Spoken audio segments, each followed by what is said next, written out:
আসসালামু আলাইকুম রহমতুল্লাহি ওয়া বারাকাতুহু। আলহামদুলিল্লাহ ওয়াসসালাতু ওয়াসসালামু আলা রাসূলিল্লাহ ওয়া বাদ। প্রিয় দর্শক শ্রোতা ভাই বোন, আজকের ভিডিওতে আমরা জানব সময়ের গুরুত্ব সম্পর্কে একটি উদাহরণ। প্রিয় দর্শক শ্রোতা ভাই বোন, এক ব্যক্তি 50 টাকা হাতে নিয়ে বাজারে বের হলো। তো প্রতিমধ্যে যাওয়ার পথে তার ক্ষুধা লেগে যায়। সে ওই 50 টাকা থেকে 5 টাকার খাবার কিনে খায়। সে যখন বাজারে পৌঁছার পরে সে যে জিনিসটা ক্রয় করার উদ্দেশ্যে এসেছে, ওই জিনিসটি ক্রয় করতে গিয়ে তিনি দেখতে পেলেন যে ওই জিনিসটির দাম 50 টাকা আর তার কাছে আছে 45 টাকা।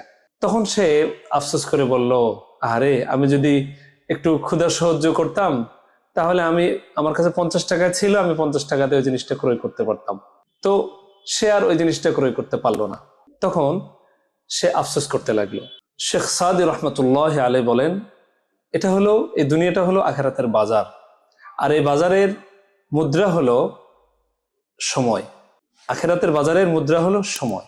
তো এই সময় দিয়ে আমাদেরকে পরকালের নেক আমল, পরকালের যত ভালো কাজ আছে, নামাজ রোজা হজ জাকাত, এই সমস্ত ইবাদত আমরা করে আমরা এই মুদ্রা দিয়ে জান্নাত লাভ করতে পারবো।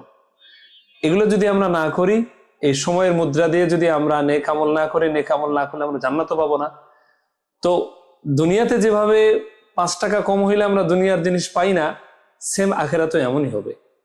এই সময়কে যদি আমরা মূল্যায়ন না করি, সময়ের মাধ্যমে যদি আমরা পরকালের প্রস্তুতি না নেই, সময়ের কাজ সময়ে না করি, অর্থাৎ আমাদের এখন হায়াত আছে, এই হায়াতটাই সময়, এই সময়টা যদি আমরা আখিরাতের কাজে না লাগাই, তাহলে আখিরাতও আমাদের জন্য একেবারে অন্ধকার হবে।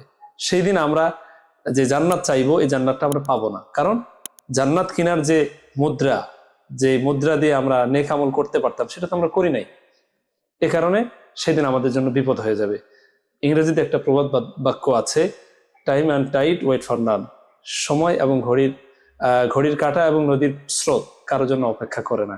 তাই আসুন আমরা সকলেই আমাদের সময়কে গুরুত্ব দেই এবং পরকালের চিন্তা ফিকির করি, পরকালের প্রস্তুতি নেই, নেক আমল বেশি বেশি করে করি। সামনে রমজান, আমরা এখন থেকেই শুরু করে দেই। আল্লাহ পাক আমাদেরকে তৌফিক দান করেন। ওয়া আখিরু দাওয়ানা আলহামদুলিল্লাহি রাব্বিল আলামিন। আসসালামু আলাইকুম ওয়া রাহমাতুল্লাহি ওয়া বারাকাতুহু।